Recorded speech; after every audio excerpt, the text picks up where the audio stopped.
difference between me and you is that I decided not to settle for that conventional path. So ask yourself, are you purposefully walking your own path, or are you just walking a path that was put in front of you? You see, ever since growing up, I was taught that I had to graduate in a good university and work day and night to make a career at a big company. And that's the conventional path. But deep inside, ever since I was a kid, I knew that's not what I wanted. And if I'd followed it, I have no doubts that I would have had the same result as 99% of the people that follow it, which is frustration, stress, a lack of money, a lack of time. And these are things that I didn't want for myself. And the truth is, no one wants that. The problem is, unfortunately, most people just decide to walk a path that was put in front of them without ever questioning, where's that going to lead them? Have you ever stopped to consider that becoming a top 1% man involves seeing things that you simply can never unsee, such as your true potential? And once you're shown that with a little bit of work you can be, do, and have whatever you want in life, you will never be able to see the world from the same lens. And therein lies the first dark problem. You're now for once in your life aware of not only what you don't want, but what you do want and who you can become. And being fully aware of the gap between where you are right now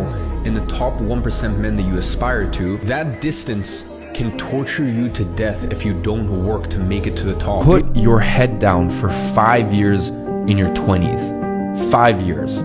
That is all it takes. Put your head down for 5 years and don't look up. That's all it takes. If you put your head down for 5 years and don't get distracted, you will have a lifetime of glory. A lifetime that you can make the time of your life.